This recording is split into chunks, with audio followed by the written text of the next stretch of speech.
Hey guys, and welcome back to another video on my channel. The topic that we are going to be discussing today is one that sounds like the plot completely straight from the set of a horror movie.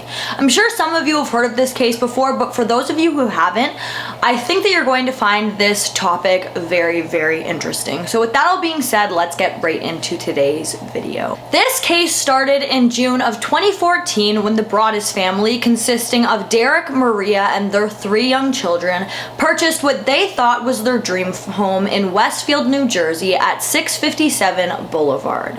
This home was beautiful. I will insert some pictures of it here and obviously throughout the video. But the family had purchased the home, and in June of that year, the home was now theirs.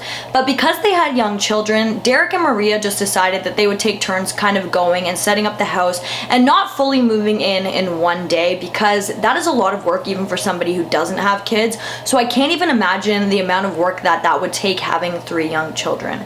So on this specific night in June, Derek was at the home at 657 Boulevard by himself, painting and setting up and just kind of going over things, getting the home ready for them to move in. It was about 10 o'clock at night and he was wrapping up what he was doing at the home when he decided that he was going to empty the mailbox. The mailbox usually just consisted of junk mail and other things because, again, the Broaddus family was not living in the home yet, so the mail that they were receiving was usually just junk. However, this time when Derek went into the mailbox, that is when he noticed a square-shaped envelope that said on the front of it, "To the new neighbors." This letter read, "Dearest new neighbors at 657 Boulevard, allow me to welcome you to the neighborhood. How did you end up here? Did 657 Boulevard call to you with the forces within? 657 Boulevard has been the subject of my family for decades now, and as it approaches its 110th birthday, I have been put in charge of watching and waiting for its second coming. My grandfather watched the house in the 1920s, and my father watched in the 1960s. It is now my time. Do you know the history of the house? Do you know what lies within the walls of 657 Boulevard? Why are you here? I will find out. Do you need to fill the house with the young blood I requested? Better for me. Was your old house too small for the growing family, or was it greed to bring me your children? Once I know their names, I will call to them and draw them to me. I asked the woods to bring me young blood, and it looks like they listened. You don't want to make 657 Boulevard unhappy. You have children, I have seen them. So far, I think there are 3 that I have counted. Are there more on the way? Who am I? There are hundreds and hundreds of cars that drive by 657 Boulevard each day. Maybe I am in one. Look at all of the windows you can see from 657 Boulevard. Look at all of the people who walk by each day. Maybe I am one of them. Welcome, my friends.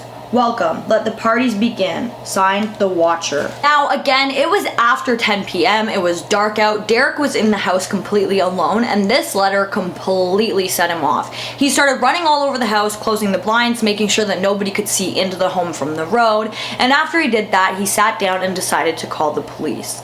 They sent out an investigator, and he showed up to the scene, one of the officers, and once he got there, Derek showed him the letter, and the cop said, "What the F is this?"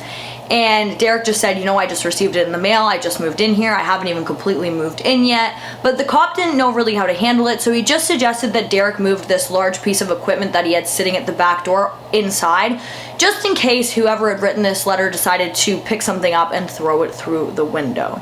Now, even though this letter could have been a prank or something like that, the investigator and the cop that arrived at the scene thought that this was very strange and decided to take a statement anyways, and later on they would start to investigate this entire thing. And once Derek made a report about this, he then headed back to his old house where his wife Maria and their children were. Once he got there, he showed his wife the letter and told her about it, and that is when they decided to email the Woods family, which was the family who had previously owned 657 Boulevard. They asked them what this was all about, and they also included the fact that the Watcher had said that they asked the Woods to bring them young blood, and they kind of wanted to know, like, what is up? Like, why didn't you tell us about this before we moved in? The Woods responded to the email the next day saying that they had only received one letter like this, and it was just a couple days before they had moved out of the home. They didn't really think much about the letter. They thought that it was either some kind of sick prank or that this was just some kind of address mix-up, so they just threw the letter in the garbage. The Woods also included in their email that they had lived in 657 Boulevard for 25 years, and that was the only letter that they had received that was like this. After realizing that the Woods family as well had also received a letter like this, the two families decided to go down to the police station together to report these strange letters. When they got there, they talked to a detective, and this detective told them that they would open an investigation, but not to tell absolutely anybody about these letters, especially not the Broadduses' new neighbors. And at this point, the Broaddus family hadn't even met their neighbors yet. They hadn't been fully moved into the house at 657 Boulevard, but to police, any of the neighbors in that area were probably the best suspects. Second letter read, "Welcome again to your new home at 657 Boulevard. The workers have been busy. I have been watching you unload cars full of personal belongings. The dumpster is a nice touch. Have they found what's in the walls yet? In time, they will. I am pleased to know your names and the names of the young blood you have brought to me. You certainly say their names often. 657 Boulevard is anxious for you to move in. It has been years and years since young blood has ruled the hallways of the house. I noticed one of your children using an easel. Is she the artist of the family? Have you found all the secrets it holds yet? Will the young blood play in the basement, or are they afraid to go down there alone? I would be very afraid if I was them. It is far away from the rest of the house. If you were upstairs, you would never hear them scream. Will they sleep in the attic, or will you all sleep on the second floor? Who has the bedroom facing the street? I'll know as soon as you move in. It will help me to know who is in which bedroom. Then I can plan better. All of the windows and doors in 657 Boulevard allow me to watch you and track you as you move throughout the house. Who am I? I am the watcher. And I have been in control of 657 Boulevard for the better part of 2 decades now. The Woods family turned it over to you. It was their time to move on, and kindly sold it when I asked them to. I pass by many times a day. 657 Boulevard is my job, my life, my obsession. And now you are too, Broaddus family. Welcome to your product of greed. Greed is what brought the past 3 families to 657 Boulevard, and now it has brought you to me. Have a happy moving day. You know I will be. This second letter really shook up Maria and Derek. They were both so disturbed by what the Watcher was saying, especially because this second letter really seemed to focus on their children. Now, the kids' names were not disclosed to the public for obvious reasons. They were young and whatever, but in that letter, in the original letter, the kids' names were stated several times. So obviously this really disturbed the family, and at this point they stopped bringing the children to the house altogether, and the family wasn't even sure if they were going to go through with moving into 657 Boulevard. And several weeks after the second letter, the third would arrive. This letter read, "Where have you gone? 657 Boulevard is missing you. The house is crying from the pain it is going through. You have changed it and made it so fancy. You are stealing its history. It cries for the times when I roamed its halls. The 1960s were a good time for 657 Boulevard, when I ran from room to room imagining the life with the rich occupants. There in the house was so full of life and young blood. Then it got old, and so did my father, but he kept watching until the day he died, and now I watch and wait for the day when the young blood will be moved in again." This entire thing was getting more serious, and now police were paying close attention to these letters that the Broaddus family was receiving.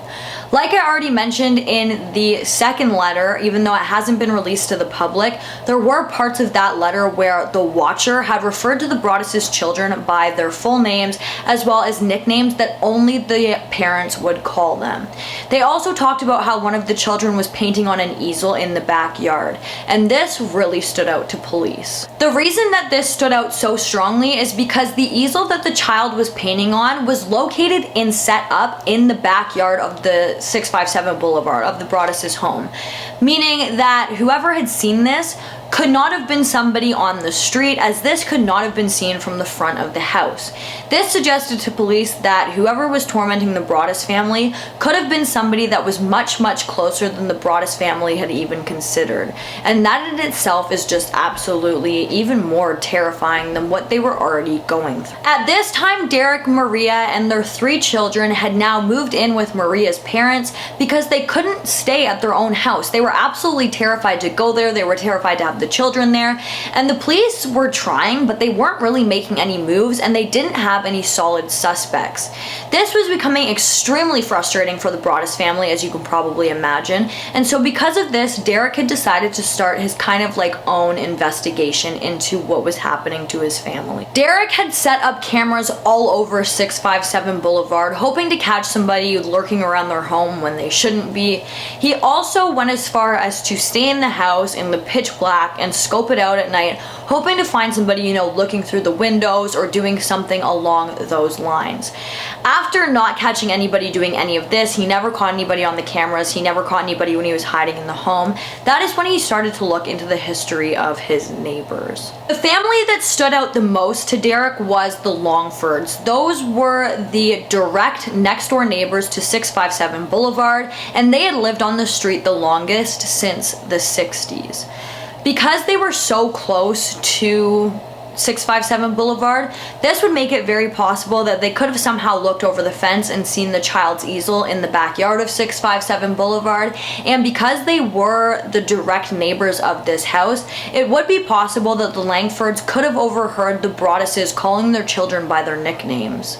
Living in the Langfords' home at this time was Peggy Langford, who was in her 90s, and several of her adult children who were all in their 60s. Michael Langford was the one specific person who had been living in that house that stood out to Derek. He was in his 60s, and although many of the people who knew him said that he was a little bit strange, he was pretty much harmless, but he was a very strange guy. He really kept to himself, and people just got a weird vibe from him. And so after Derek realized this, he then decided to mention his thoughts to the detectives, and that is when he found out that the detectives had kind of been thinking the same thing, and they had actually already questioned Michael. Michael Langford did fit the profile that the police had come up with for whoever the watcher was. However, they didn't have any evidence linking him to this case, and they had absolutely nothing to go off of, so they did end up releasing Michael shortly after the interview. However, Derek didn't think that this was enough, and he still strongly thought that Michael Langford was somehow involved with all of this stuff and all of these letters that his family was receiving. At this point, all of the stress from the watcher was really taking a toll on the Broaddus family.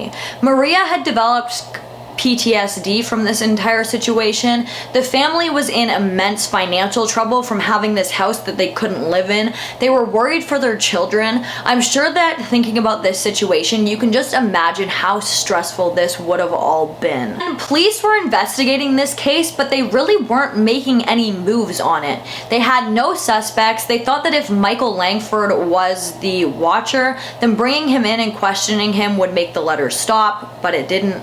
And then they suggested to the Broaddus family that they should just delay moving in, and eventually the letters would stop, but that also did not happen or help. Because the situation was so frustrating, the Broaddus family decided to hire a private investigator. However, he ultimately found nothing, and then Derek got into contact with 2 former FBI agents that I believe he went to school with, and he kind of asked for their help, and they started to look into it as well. The FBI agents who assessed the letters thought that it was very likely that whoever had written the letters was from the older generation due to the way that they had written, and this same FBI agent also thought that it was very unlikely that whoever the watcher was would ever act on the threats that they were making within the letters.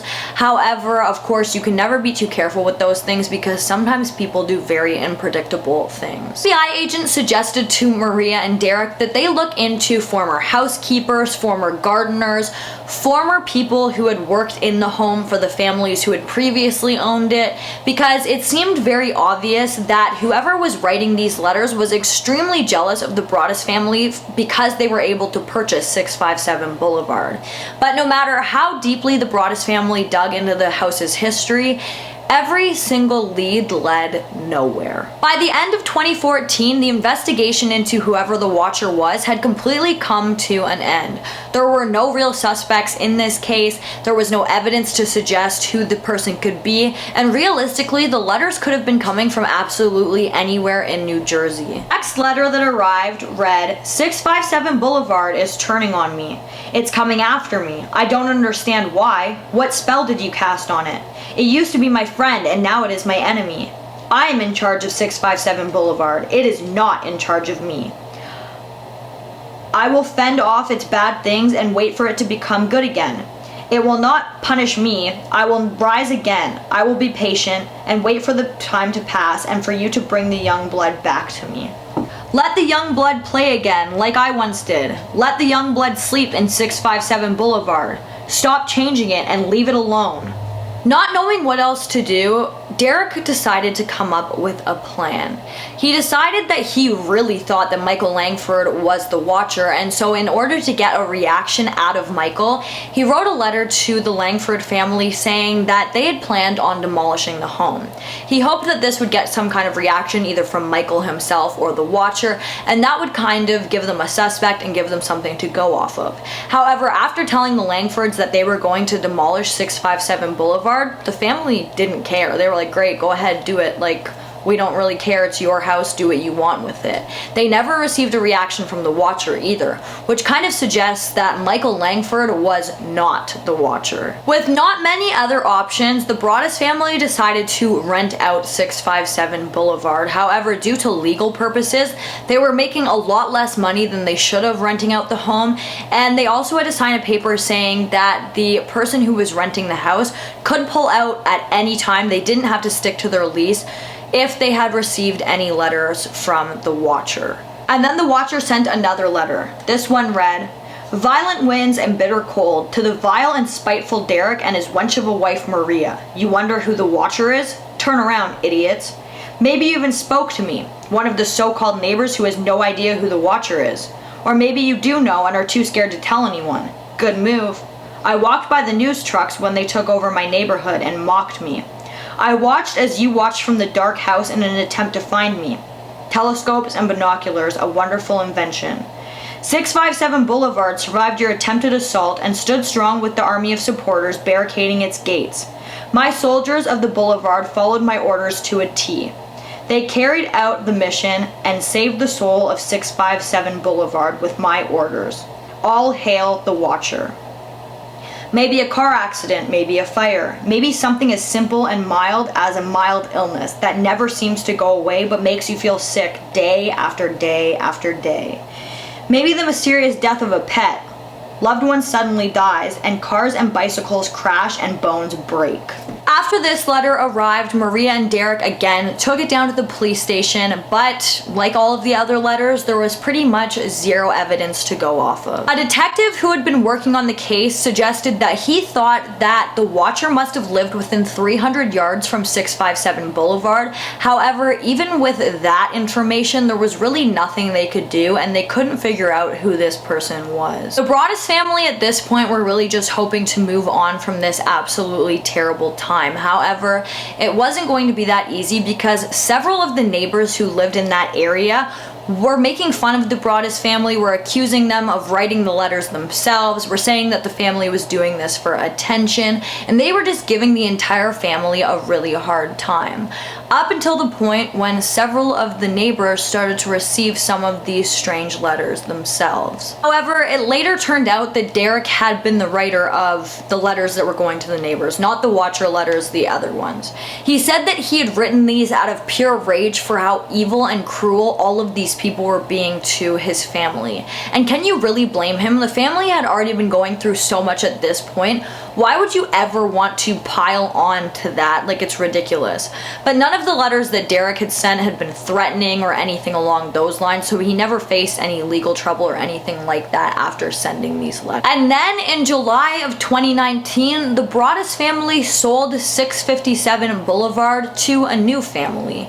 And still to this day, we have no idea who the Watcher is. We're not even sure if the new owners have received any letters, and that is just pretty much where this case comes to an end. If you like this video, please give it a big thumbs up. Don't forget to comment down below what you'd like to see in my future videos, and don't forget to subscribe and turn on that notification bell so that you don't miss any future videos from me. Thank you so much for watching, and I'll see you in the next one. Bye guys.